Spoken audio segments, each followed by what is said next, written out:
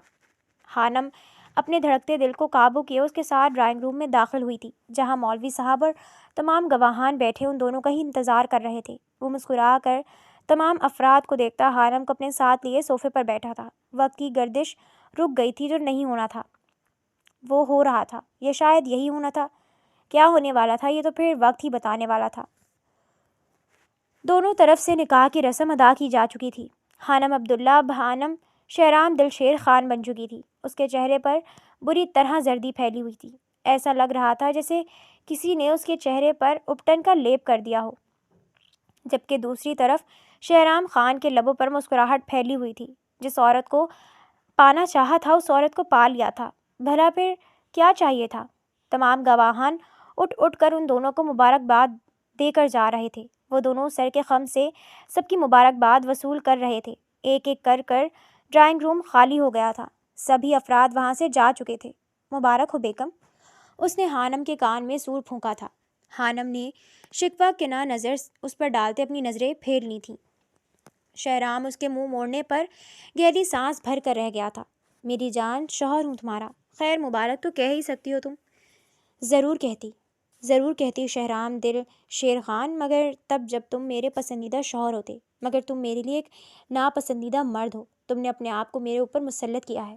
تم جتنا بھی چاہ لو، میں تمہیں کبھی بھی اپنا شوہر نہیں مانوں گی۔ تم میرے لیے وہی ہوگے جو پہلے تھے۔ میری جان، تمہارے ماننے یا نہ ماننے سے کیا ہوتا ہے؟ اللہ کی نظر میں اور گواہان کی نظر میں اور اس دنیا کی نظر میں تم میری بیوی ہو۔ تم مانو یا نہ مانو، میں نے تو اس بات کو دل سے قبول کر لیا ہے کہ تم میری بیوی ہو، اور اس حقیقت سے تم نظریں نہیں پھیر سکتی۔ وہ کھڑے ہوتے اپنا بھاری ہاتھ اس کے آگے پھیلا گیا تھا۔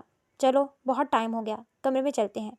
خانم نے ایک نظر اسے دیکھتے اپنا نازک ہاتھ اس کے ہاتھ میں رکھ دیا تھا۔ اس کے اندر اب اتنی قوت نہیں بچی تھی کہ وہ اس سے لڑائی پھڈا کرتی۔ شہرام اس کے اتنی آسانی سے مان جانے پر بڑی مشکل سے اپنی مسکراہٹ روکے کھڑا تھا۔ یہ عورت تو شیرنی کی مانند اس پر چڑھ رہی تھی، ابھی اتنی آسانی سے کیسے مان گئی تھی؟ اسے ہضم نہیں ہوا تھا۔ وہ نرمی سے اس کا ہاتھ اپنے ہاتھوں میں تھام کے کمرے کی جانب قدم بڑھا گیا تھا۔ کمرے کے پاس پہنچ کر خانم کو بری طرح چکر آئے تھے۔ وہ چکرا کر نیچے گرتی اس سے پہلے ہی وہ شخص اسے اپنی مضبوط باہوں میں سنبھال چکا تھا۔ خانم کی آنکھیں سرخ ہوئی تھیں۔ میری جان، لگ رہا ہے کافی وقت سے کھانا نہیں کھایا تم نے۔ چلو کمرے میں تمہارے لیے کھانا لے کر آتا ہوں۔ مجھے تمہارے احسان کی ضرورت نہیں ہے، نہیں کھانا مجھے کوئی کھانا وانا۔ میری جان، تمہیں پتہ ہے جب میں ضد پر آ جاتا ہوں تو پھر میں پیچھے نہیں ہٹتا۔ کمرے میں چلو، میں کھانا لے کر آ رہا ہوں۔ اس کے آگے میں ایک الفاظ تمہارے منہ سے نہیں سنوں گا۔ وہ دروازہ کھولتے نرمی سے اسے بستر پر بٹھاتا دوبارہ باہر آیا تھا۔ پتہ نہیں سمجھتا کیا ہے اپنے آپ کو۔ دل کر رہا ہے اس شخص کا گلا دبا دو۔ خود تو مجھ پر مسلط ہو ہی گیا اور اب اپنی مرضی بھی مجھ پر مسلط کرتا جا رہا ہے۔ کیا کروں میں؟ وہ اپنے چہرے کو ہاتھوں میں تھامتی پھوٹ پھوٹ کر رو دی تھی۔ یہ نکاح اس کی مرضی سے نہیں ہوا تھا۔ اس شخص کا اس کا شوہر ہونا اسے کسی کانٹے کی مانند چبھ رہا تھا۔ کاش وہ کچھ کر سکتی۔ تم نے میرے ساتھ جو کیا ہے نا زویا، خدا تمہارے ساتھ وہی سب کرے۔ جیسے تم نے میری زندگی برباد کی ہے، دیکھنا میرا خدا بھی ویسے ہی تمہاری زندگی برباد کرے گا۔ وہ زہر خند لہجے میں زویا کے بارے میں سوچتی زخمی مسکراہٹ لیے مسکرائی تھی۔ زویا نے اس کے ساتھ جو کیا تھا وہ تو کوئی اپنے دشمن کے ساتھ بھی نہیں کرتا، پھر اس نے اس کے ساتھ ایسا کیوں کیا تھا؟ کاش وہ کبھی اس کی دوست ہی نہ بنتی۔ وہ اپنے آنسو پوچھتی پھر سے رو دی تھی۔ 19 سالہ خانم بے تحاشا خوبصورت اور خوبصیرت تھی۔ خوبصورتی کے ساتھ ساتھ اس میں سلیقہ بھی کوٹ کوٹ کر بھرا ہوا تھا۔ جو اسے دیکھتا ہے وہ اس کا دیوانہ ہو جایا کرتا تھا۔ کالج میں بھی وہ بے حد اچھے نمبروں سے پاس ہوتی تھی۔ گھر چینج ہونے کی وجہ سے اس کا کالج کا ٹرانسفر بھی ہو گیا تھا۔ نئے کالج میں جاتے ہی ہر جگہ اس کا نام ہونے لگا تھا۔ وہ وہاں جاتے ہی تمام ٹیچرز اور اسٹوڈنٹ کی فیورٹ ہو چکی تھی۔ پہلے ہی سیمسٹر کا رزلٹ اس کا بے حد اچھا آیا تھا۔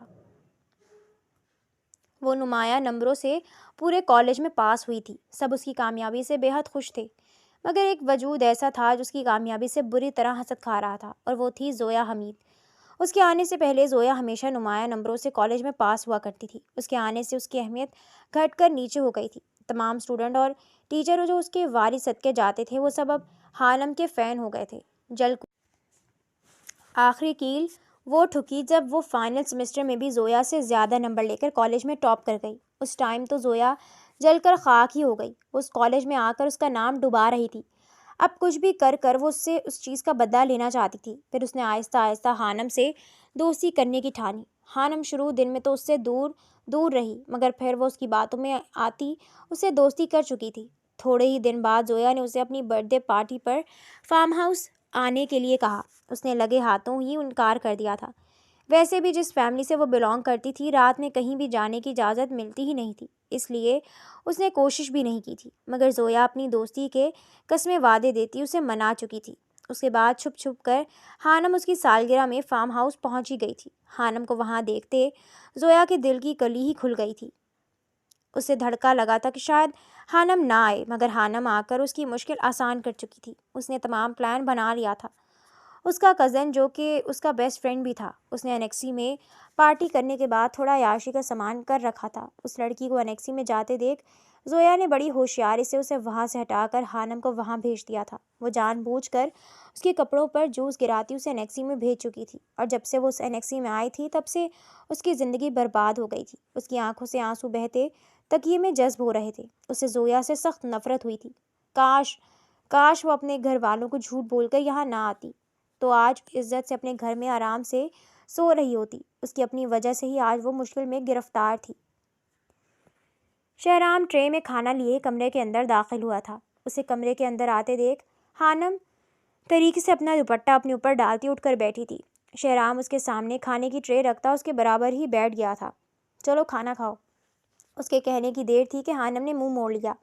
حانم، میں کچھ کہہ رہا ہوں، کھانا کھاؤ۔ نہیں کھانا مجھے کھانا، شکریہ تمہاری احسان مندی کا، مگر مجھے تمہارا یہ احسان نہیں چاہیے۔ میں احسان نہیں کر رہا، یہ کھانا ہے، تم میری بیوی ہو اور اب تمہیں میرے ساتھ ہی رہنا ہے۔ بھوکی ہو تم، کمزور ہو رہی ہو، تمہیں پلیز کھانا کھاؤ، ضد مت کرو۔ نہیں، میں نے کہا نا نہیں کھاؤں گی میں۔ شہرام سخت نگاہوں سے اسے دیکھتا پلیٹ اٹھاتے اس میں کھانا ڈالنے لگا۔ میں تم سے کہہ رہی ہوں میں کھانا نہیں کھاؤں گی، اور میں نے بھی تم سے کہا تھا کہ مجھے ضد مت دلانا، کیونکہ اب یہ کھانا میں تمہیں کھلا کر ہی دم لوں گا۔ وہ کھانے کو طریقے سے ملاتا چمچ بھر کر اس کے منہ کے سامنے کر گیا تھا۔ حانم نے اپنا منہ موڑ لیا۔ شہرام ضبط سے اس کا چہرہ دیکھ رہا تھا۔ میں نے کہا ہے نا میرا ضبط مت آزماؤ، کھانا کھاؤ، اور میں نے بھی تم سے کہا ہے نا میں کھانا نہیں کھاؤں گی تو نہیں کھاؤں گی۔ اس سے پہلے کہ وہ منہ موڑتی شہرام اس کا منہ جبڑے سے دبوچ کر اس کے منہ میں کھانا ڈال گیا تھا۔ اس کے بعد وہ چمچ بھر کر اسے کھانا کھلاتا جا رہا تھا۔ وہ کھاتی جا رہی تھی، ساتھ ساتھ وہ بری طرح رو بھی رہی تھی۔ یہ شخص ظلم بھی کر رہا تھا اور احساس بھی کر رہا تھا۔ کس چیز پر روتی؟ کھانا نہیں کھاؤ گی تو کمزور پڑ جاؤ گی۔ کسی بھی سچویشن میں ہمیں کھانے سے ناراض نہیں ہونا چاہیے۔ وہ کہتا پلیٹ کو سائڈ پر رکھ گیا تھا۔ کھانا کھلا کر وہ اس کو جوس پلاتے کھڑا ہوا تھا۔ تم آرام کرو، میں ذرا تھوڑی دیر میں آتا ہوں، وہ کہتا اس کمرے سے نکل گیا تھا۔ اسے یقین تھا کہ کوئی بھی لڑکی اتنی صفائی سے جھوٹ نہیں بول سکتی تھی، اور کافی دیر سے حانم اسے یقین دلانے کی کوشش کر رہی تھی۔ تھوڑا بہت یقین اسے اس کی باتوں پر آ ہی گیا تھا، اسی لیے وہ اب سچ کی کھوج میں نکلا تھا، اور اگر یہی سچ تھا جو اسے کہہ رہی تھی تو وہ کس منہ سے اس کا سامنا کرتا۔ سوچ کر ہی اس کے ہاتھوں کے طوطے اڑ رہے تھے۔ دوسری جانب سے بنا کچھ کیے کمرے سے نکلتے دیکھ حانم اب بھی بے یقین تھی۔ اسے تو لگا تھا کہ یہ شخص درندوں کی مانند اسے پالے گا، مگر وہ تو اسے کھانا کھلاتے وہاں سے جا چکا تھا۔ دوسرے ہی لمحے وہ اپنے آنسو صاف کرتی تکیے پر لیٹی تھی۔ جو بھی تھا وہ شخص اس کے آرام کا سما کر گیا تھا۔ اسے بھلا اور کیا چاہیے تھا؟ اس کے بارے میں سوچتے سوچتے تھوڑی ہی دیر میں وہ گہری نیند سو گئی تھی۔ اس کی گاڑی تیزی سے زویا کے گھر کی جانب رواں دواں تھی۔ وہ ریش ڈرائیونگ کرتے 15 منٹ کے راستے کو 10 منٹ میں عبور کرتے ہی اس کے گھر کے باہر کھڑا تھا۔ چوکیدار اسے دیکھتے دروازہ کھول چکا تھا۔ وہ سرخ چہرہ لیے زویا کے کمرے کی جانب قدم بڑھا گیا تھا۔ اگر یہ سچ تھا جو حانم نے کہا تھا تو وہ زویا کو بھی چھوڑنے والا نہیں تھا۔ زویا کہاں ہے؟ وہ ملازم کو روک کر زویا کے بارے میں پوچھتا گارڈن کی جانب قدم بڑھا گیا تھا۔ گارڈن میں زویا کو دیکھتے وہ تیز قدموں سے اس کی جانب بڑھا، مگر اس کے پاس پہنچتے اس کے قدم زمین نے جکڑے تھے۔ ہاں میں کیا ہی بتاؤں، بہت ہی کوئی چپکو تھی، اچھا ہی ہوا اس سے جان چھڑوا لی میں نے۔ ہاں نا، اتنا مزہ آ رہا ہے مجھے۔ ویسے بھی شہرام کا تو تمہیں پتہ ہی ہے، ادمرا کیے بغیر چھوڑے گا کوئی اس کو؟ ہاں میں اس پر افسوس کھا سکتی تھی مگر نہیں، وہ میری جگہ لینے آئی تھی۔ تمہیں تو پتہ ہے میں اپنی جگہ کسی کو نہیں دیتی، اس کی جگہ اگر میری بہن بھی ہوتی تو میں تب بھی یہی کرتی۔ پھر تو یہ تو ایک معمولی سی گھرانے کی معمولی لڑکی تھی۔ آج کا دن گزر جانے دو، کل اسے پتہ چلے گا کہ جب عزت چھن جائے تب ملتا کیا ہے۔ تم میری ماں مت بنو نمرا، وہ جو ڈیزرو کرتی تھی میں نے اس کے ساتھ وہی کیا ہے۔ میری جگہ کیوں لیتی تھی وہ؟ مجھ سے نیچے رہتی، سب کی نظروں میں اچھا بننے کو کون بولتا تھا اس کو؟ اب بھگتے جو کیا ہے وہی کاٹے گی اب۔ وہ بولتے بولتے مڑی تھی مگر اپنے سامنے شہرام کو کھڑے دیکھ اس کے ہاتھ سے فون چھوٹ کر زمین پر گر گیا تھا۔ شہرام ضب سے سرخ چہرہ لیے اس بغیرت عورت کو دیکھ رہا تھا جو بڑی ہٹ دھرمی سے فون پر یہ قبول کر چکی تھی کہ واقعی اس نے خانم کو پھنسایا ہی تھا۔ شہرام، تم یہاں؟ تم تو فارم ہاؤس میں تھے نا؟ ہاں، یقین نہیں آ رہا مجھے یہاں دیکھ کر۔ جو گندا غلیظ کام تم کر آئی ہو، تمہیں شرم آ رہی ہے ذرا سی بھی؟ کس چیز کی شرم شہرام؟ وہ بالکل ہی انجان بن گئی تھی۔ تم کتنی ہٹ درم ہو، ذرا شرم نہیں آ رہی نا تمہیں؟ ایک لڑکی کی زندگی برباد کرنے کے در پر تھی تم، اور کہہ رہی ہو تم نے کیا ہی کیا ہے؟ وہ یہی ڈیزرو کرتی تھی شہرام۔ نہیں، وہ یہ نہیں، تم یہ ڈیزرو کرتی تھی۔ وہ ایک اچھے گھرانے کی اچھی لڑکی تھی، تمہیں ذرا شرم نہیں آئی اس کی عزت کو بٹا لگاتے ہوئے؟ شہرام ضبط کے چکر میں سرخ ہو گیا تھا، اس کا لہجہ بری طرح کپکپا رہا تھا۔ اس عورت پر اس نے بھی تو بھروسہ نہیں کیا تھا، اسے اپنا آپ ریت کے ذرے سے بھی چھوٹا محسوس ہو رہا تھا۔ وہ مڈل کلاس گھرانے سے ہے شہرام۔ تو مڈل کلاس گھرانے کے لوگ اچھے نہیں ہوتے کیا؟ اگر مڈل کلاس گھرانے کے لوگ اس جیسے ہوتے ہیں اور اپر کلاس گھرانے کے لوگ تم جیسے ہوتے ہیں تو کہتا ہوں اپر کلاس کے لوگ بغیرت ہوتے ہیں۔ تم ایک بے شرم اور بدذات لڑکی ہو جس نے ایک لڑکی کی زندگی برباد کر رکھ دی۔ کیا ملا تمہیں یہ سب کر؟ اللہ نے تمہیں اس سے اونچا بنایا تھا، اس لیے میں نے اس سے نکاح کیا ہے۔ کوئی بھی حرام رشتہ بنانے سے پہلے میں نے اسے اپنا نام دیا ہے۔ کیا شہرام، یہ تم کیا کہہ رہے ہو؟ وہی جو تم سن رہی ہو۔ اس کی عزت اللہ نے بنائی تھی، اس کی عزت آج بھی قائم و دائم ہے۔ افسوس تو مجھے اپنے آپ پر بھی ہو رہا ہے۔ وہ چیخ رہی تھی، مجھے سچ بتا رہی تھی کہ وہ اس نیت سے وہاں نہیں آئی، مگر میں نے اس کا بھروسہ نہیں کیا۔ ارے کتنی بری ہو تم! انسانیت کہاں چلی گئی تھی تمہاری جب تم اس کے ساتھ اتنا گندا کھیل کھیل رہی تھی؟ مجھے انسانیت کے تانے مت دو شہرام، تم بھی کوئی بہت اچھے نہیں ہو، کتنے پانی میں ہو ہم سب جانتے ہیں۔ میں جیسا بھی ہوں مگر تم جیسا پھر بھی نہیں ہوں۔ میں نے کسی بھی سازش کے تحت کسی کو نہیں پھنسایا۔ تم سازشی عورت ہو، تم مکار عورت ہو، تم جیسی عورتوں کے چہرے ہی بدصورت ہوتے ہیں۔ ارے بے شرم عورت، ذرا شرم نہیں آئی کہ تم نے اس کے ساتھ کیا ہے؟ وہ اس چیز کے قابل تھی، مجھے پتا ہوتا نا تم اس کے ساتھ یہ سب کرو گے تو میں اسے کسی اور کے حوالے کرتی تاکہ وہ اس کو صحیح سے بتاتا کہ وہ ہے کیا چیز۔ شہرام پوری قوت سے اس کے چہرے پر زناٹے دار تھپڑ مار گیا تھا۔ وہ کھڑے قد سے زمین پر گری تھی۔ خبردار، خبردار، اگر اس کا نام کسی اور کے ساتھ جوڑنے کی کوشش بھی کی تم نے، انسانیت کے درجے سے گری ہوئی نیچ عورت ہو تم، ڈوب مرو۔ تم جیسی عورتوں کو ڈوب کر مر جانا چاہیے۔ کسی کی زندگی برباد کر تم لوگ اتنی آسانی سے کہتے ہو کہ وہ یہی ڈیزرو کرتی تھی۔ تم کیا ڈیزرو کرتی ہو یہ تو تمہیں خدا آگے بتائے گا، اور اللہ کا شکر ہے تمہیں دیکھ کر مجھے عقل آ گئی۔ کتنے غلط راستے پر تھا میں، اللہ نے مجھے دکھا دیا۔ میں اللہ سے اپنے کیے کی معافی مانگ لوں گا، مگر تم کیا کرو گی؟ تم نے جو خانم کے ساتھ کیا ہے نا، وہ تو کوئی انسان اپنے دشمن کے ساتھ نہیں کرتا جو تم نے اس کے ساتھ کیا ہے۔ کاش تم میری کزن نہ ہوتی تو آج میں خود سے اتنا شرمندہ نہ ہوتا۔ وہ اس کو بری بھلی سناتے تیز قدموں سے وہاں سے نکل گیا تھا۔ بڑھایا مجھے تیز تمیز سکھانے والا، یہی ڈیزرو کرتی تھی وہ سر جھٹکتے کمرے کی جانب قدم بڑھا گئی تھی۔ بہت جلد مکافات اس کے ساتھ بھی ہونے والا تھا۔ وہ ہارے ہوئے جواری کی مانند گھر کے اندر داخل ہوا تھا، ایسے لگ رہا تھا اس کا سب کچھ لٹ گیا ہو۔ وہ لڑکی چلا چلا کر اسے اپنی پارسائی کا یقین دلا رہی تھی، بار بار کہہ رہی تھی کہ وہ سچ کہہ رہی ہے۔ اس کی کزن نے اسے یہاں مگر اس نے اس کی کسی بات پر یقین نہیں کیا تھا۔ اسے اپنا آپ شرمندگی کیا تھا، گہرائیوں میں گرتا ہوا محسوس ہو رہا تھا۔ وہ کمرے کے اندر داخل ہوتا اپنی سرخ نگاہیں اس کے نازک وجود پر گاڑ گیا تھا جو دنیا سے بے خبر گہری نیند سونے میں مصروف تھی۔ وہ خاموش نگاہوں سے کافی دیر اسے دیکھتا رہا۔ تھوڑی دیر بعد وہ قدم قدم چلتا اس کے قدموں میں جا کر بیٹھ گیا تھا۔ گھسیٹنے کے باعث اس کے قدموں میں گہرے زخم کا نشان تھا۔ اس سے پہلے اس زخم کو دیکھ کر اس کو کچھ نہیں ہوا تھا، مگر اس وقت اس کا دل دکھ کے احساس سے گہرا ہو گیا تھا۔ آج وہ کتنی جگہوں پر ٹوٹ کر بکھری تھی، کیا وہ احساس کر سکتا تھا؟ نہیں، جو اس کے ساتھ ہوا تھا وہ تو کوئی نہیں سمجھ سکتا تھا۔ آج جو اس پر بیتی تھی اسے کوئی نہیں سمجھ سکتا تھا۔ آج اس کی دوست نے اسے دھوکہ دیا تھا، آج اس نے زبردستی اس سے نکاح کیا تھا، اس پر کس چیز کا دباؤ تھا، سوچ کر ہی وہ شرمندہ ہوئے جا رہا تھا۔ دوسرے ہی لمحے وقت اپنی جگہ پر رک گیا تھا، چلتی ہوائیں ساکن ہو گئی تھیں۔ وہ مغرور شخص اس عورت کا گندا پیر اٹھا کر اپنی گود میں رکھ گیا تھا۔ وہ جو بڑا نفاست پسند تھا، جسے گندگی سے نفرت تھی، آج وہ شخص اس کے گندے پیر کو اپنی گود میں رکھتے اس کے زخموں پر مرہم لگانے لگا تھا۔ تکلیف کے احساس سے حانم کی آنکھ کھلی تھی۔ حانم اسے حیرانگی سے دیکھتی اپنی مندی مندی آنکھوں کو مسل گئی تھی۔ شہرام نے یہ فیل نہیں کیا تھا وہ اٹھ گئی ہے۔ اب وہ نرمی سے اس کے پیروں پر پٹی باندھ رہا تھا۔ حانم کا دل تیزی سے دھڑکا تھا۔ دوسرے ہی لمحے وہ اٹھ کر بیٹھی تھی۔ او، تم اٹھی ہوئی ہو؟ تم کیا کر رہے ہو؟ اس نے اس کا سوال نظر انداز کرتے اس سے سوال کیا تھا۔ چوٹ لگی ہے نا تمہیں؟ مرہم لگا رہا ہوں۔ یہ چوٹ بھی تم نے ہی دی ہے، اگر تمہیں یاد ہو تو۔ شرمندہ ہوں یار، اور کتنا شرمندہ کرواؤ گی؟ دھیمے لہجے میں کہتا وہ اس کے پیروں کی جانب اپنی نگاہیں گاڑ گیا تھا۔ حانم کو کچھ بدلا بدلا محسوس ہوا، مگر کیا بدلا تھا اسے ابھی سمجھ میں نہیں آیا تھا۔ آئی ایم سوری حانم، مجھے تمہاری بات پر یقین کرنا چاہیے تھا، مجھے سمجھنا چاہیے تھا کہ تم سچ کہہ رہی ہو، کوئی اتنی صفائی سے جھوٹ نہیں کہہ سکتا۔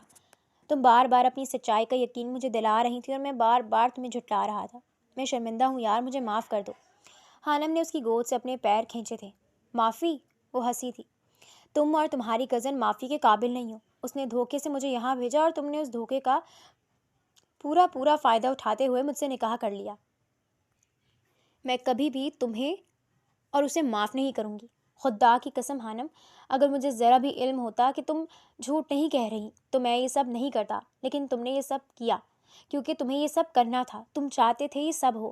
اگر میں یہ نکاح نہیں کرتی تم مجھے زبردستی پا لیتے، صرف مجبوری میں یہ نکاح کیا ہے میں نے تم سے، کسی خوش فہمی میں مت رہنا۔ وہ پھاڑ کھانے والے انداز میں کہتے دور ہوئی تھی۔ پلیز حانم، میری بات تو سنو۔ چپ، بالکل چپ۔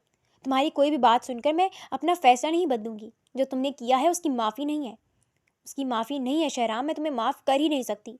تم نے زور زبردستی مجھ سے نکاح کیا ہے اور اب تم کہہ رہے ہو کہ تم شرمندہ ہو۔ تمہارے شرمندہ ہونے سے کیا ہوگا؟ کیا میں واپس ویسی ہو جاؤں گی جیسے میں پہلی تھی؟ بولو، تمہارا نام اگر میں اپنے نام کے ساتھ ہٹا بھی دوں نا تو پھر بھی میں طلاق یافتہ کہلاؤں گی، میں پھر بھی ویسی نہیں ہو سکتی جیسے پہلے تھی۔ تو تمہاری ایک معافی سب کچھ نہیں بدل سکتی۔ وہ سخت لہجے میں کہتی وہاں سے اٹھ کر چلی گئی تھی، جبکہ شہرام وہیں بیٹھا رہ گیا تھا۔ اسے خود سے گھن آنے لگی تھی۔ کیا تھا وہ؟ آج انہی چکر میں وہ ایک لڑکی کی زندگی برباد کر چکا تھا۔ اسے خود سے نفرت ہو رہی تھی، مگر وہ بھی تو لا علم تھا نا، کوئی اسے بھی تو سمجھتا۔ وہ اپنے سر پر ہاتھ پھیرتا کمرے میں ٹہلنے لگا تھا۔ حانم سے دور رہنے کا سوال ہی پیدا نہیں ہوتا تھا۔ اس عورت کو تو وہ پہلی نظر میں ہی پسند کر چکا تھا۔ اس وقت اس نے اسے ہوس پر مشتمل کیا تھا، مگر ابھی اسے پتہ چلا تھا کہ وہ کہیں نہ کہیں اس سے محبت ہی کرتا تھا۔ وہ پہلی نظر میں ہی اسے بے تحاشا پسند آ گئی تھی۔ جو بھی ہو، میں حانم کو خود سے ناراض نہیں رہنے دوں گا۔ وہ میری بیوی ہے، میں اس سے محبت کرتا ہوں، میں انشاءاللہ بہت جلد اسے منا لوں گا۔ وہ مصمم ارادہ کر چکا تھا۔ وہ اپنے بالوں کو سمیٹتی کھڑکی کے آگے آ کر کھڑی ہوئی تھی۔ سورج غروب کا منظر اسے بہت پسند تھا۔ جب سے اس کی شادی شہرام سے ہوئی تھی تب سے وہ اس منظر کو اپنی آنکھوں سے دیکھا کرتی تھی۔ شہرام کا اور اس کا کمرہ اوپر ہونے کی وجہ سے وہ آسانی سے سورج کو غروب ہوتا ہوا دیکھ لیتی تھی۔ ابھی بھی وہ کھڑی سورج غروب کا منظر دیکھ رہی تھی۔ اس کے لبوں پر ہلکی خوبصورت مسکراہٹ تھی۔ ان دونوں کی شادی کو 2 ماہ ہو چکے تھے۔ ان 2 ماہ میں اس نے شہرام کو جتنا ہو سکے اتنا تنگ کیا تھا۔ وہ عاجز کر دیتی تھی اسے، مگر وہ شخص بھی ڈھیٹ تھا، تنگ ہو کر بھی تنگ نہیں ہوتا تھا۔ کئی بار تو وہ اسے سونے بھی نہیں دیتی تھی، مگر وہ تب بھی اس سے کچھ نہیں کہتا تھا۔ وہ صحیح کہتا تھا، وہ واقعی اس سے محبت کرتا تھا۔ اس کی محبت اس کی نظروں سے جھلکتی تھی، جو تھوڑے ہی عرصے میں حانم کو پتہ چل گئی تھی۔ اس کی محبت کو پا کر وہ مغرور بھی ہوئی تھی۔ وہ مغرور حسین شخص اس سے اتنی محبت کرتا تھا، اس کا غرور کرنا تو بنتا تھا نا۔ ان 2 ماہ میں اس نے شہرام کو جتنا ہو سکے اتنا تنگ کر لیا تھا۔ اب وہ شہرام کو اور تنگ نہیں کرنا چاہتی تھی۔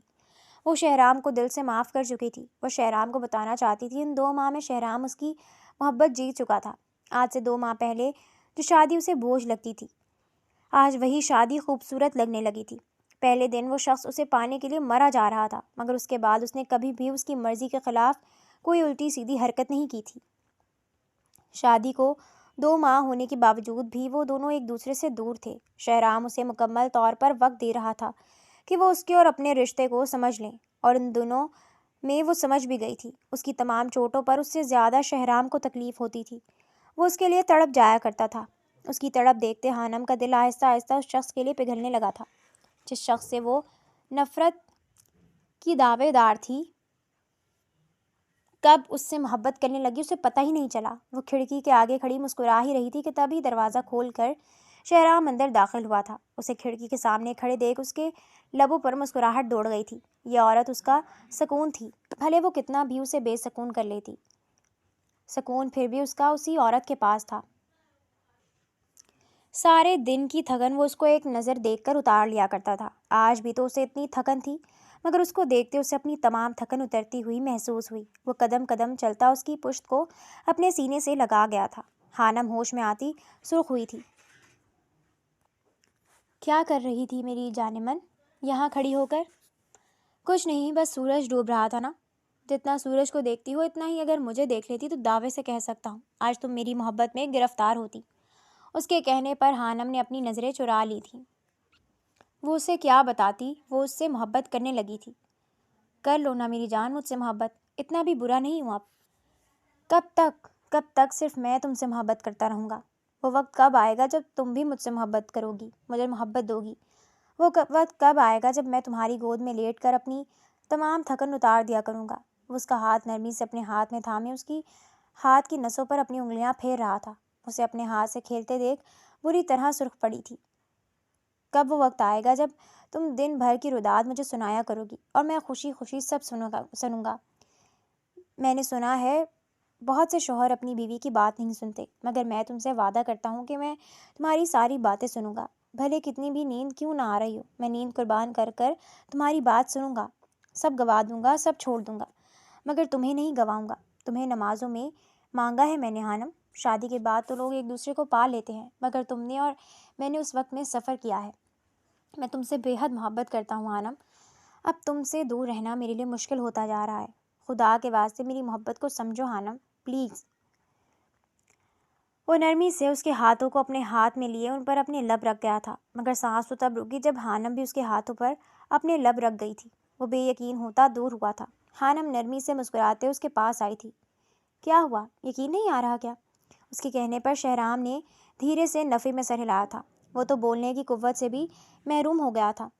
اس عورت نے اسے کچھ بھی بولنے لائق نہیں چھوڑا تھا۔ جب آپ سے نکاح ہوا تھا تب آپ سے نفرت تھی، بہت عرصہ آپ کو تنگ کیا، بہت عرصہ آپ کو پریشان کیا۔ اس تمام عرصے میں کب آپ سے محبت کر لی پتہ ہی نہیں چلا۔ وہ نرمی سے اس کے ہاتھوں کو اپنی گرفت میں لے گئی تھی۔ اس کے منہ سے محبت کا نام سن کر شہرام بے سانس ہوا تھا۔ اس عورت نے تو اسے واقعی کچھ بھی کہنے لائق نہیں چھوڑا تھا۔ وہ اس سے محبت کرنے لگی تھی۔ شہرام کو یقین نہیں آیا تھا۔ آپ کی کیئر، آپ کی محبت نے مجھے آپ سے محبت کرنے پر مجبور کر دیا شہرام۔ میں نے بہت کوشش کی کہ میں آپ سے محبت نہ کروں، مگر یہ ہوتی چلی گئی۔ محبت میں تو کسی کا زور نہیں چلتا نا، میرا بھی نہیں چلا، لیکن میں اس محبت پر شرمندہ نہیں ہوں۔ میں بہت خوش ہوں کہ میں آپ سے محبت کرتی ہوں۔ ان 2 ماہ میں آپ نے میرے وہ ناز نخرے بھی اٹھائے ہیں جو آج سے پہلے کسی نے نہیں اٹھائے تھے۔ ایک چھوٹے سے گھر سے آئی ہوئی لڑکی کو آپ نے سر پر بٹھا لیا۔ میں آپ کا کس طریقے سے شکریہ کروں میں نہیں سمجھ سکتی۔ شکریہ نہیں میری جان، شکریہ تو مجھے کہنا بنتا ہے۔ تم نے مجھ سے محبت کر کر مجھے قیمتی بنا دیا۔ وہ نرمی سے اسے خود سے لگاتا اس کی پیشانی چوم گیا تھا۔ غلط کیا تھا میں نے بھی تمہارے ساتھ، مجھے سچائی جاننا چاہیے تھی۔ سچائی جانتا تو شاید آج یہ سب نہ ہوتا۔ اسی لیے تو کہتے ہیں شہرام، جو بھی ہوتا ہے اچھے کے لیے ہوتا ہے۔ اگر اس وقت آپ سچائی کا پتہ لگا لیتے تو آج میں آپ کی نہ ہوتی، آج یہ سب جو ہے ان میں سے کچھ بھی نہ ہوتا، مگر میری وجہ سے تم اپنے ماں باپ سے تو دور ہوئی نا۔ کوئی بات نہیں شہرام، وہ کہتی اس کے سینے پر اپنا سر رکھ گئی تھی، مگر شہرام جانتا تھا کہ اسے اپنے ماں باپ یاد آتے ہیں۔ کل تیار رہنا، کل میں تمہیں تمہارے ماں باپ سے ملوانے لے جاؤں گا۔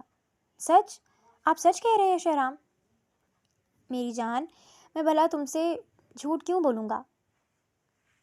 وہ نرمی سے اس کے چہرے کو اپنے ہاتھ کے پیالے میں بھرتے اس کی پیشانی پر اپنے لب رکھ گیا تھا۔ آئی لو یو میری جان، I love you, I love you too Shahram, thank you مجھ سے اتنی محبت کرنے کے لیے۔ وہ اس کے سینے پر اپنا سر رکھتی آنکھیں موند گئی تھی۔ شہرام نے بھی سکون سے آنکھیں موندی تھیں۔ وقت مسکرا کر اس تحریر کو اپنے پنے میں رقم کر رہا تھا۔ دیکھو میری بات کا یقین کرو، میں ایسی لڑکی نہیں ہوں جیسا تم مجھے سمجھ رہے ہو۔ خدا کے واسطے مجھے جانے دو، تمہیں جانے دو میری جان، اگر تم اتنی ہی سیدھی ہوتی تو یہاں کیا کر رہی ہوتی؟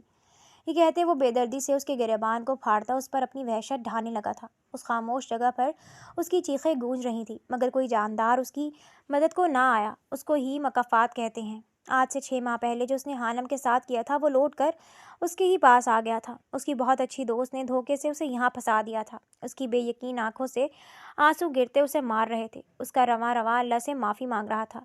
مکافات کی ڈوری بہت تیز ہے، جو اس نے کیا تھا لوٹ کر اس تک آ گیا تھا۔ اس کی آنکھوں سے خاموش آنسو بہتے اسے اپنے گناہ یاد دلا رہے تھے۔ جو اس نے کیا تھا ہو بہو اس کے ساتھ بھی ہو گیا تھا۔ ہمیں چاہیے کہ ہم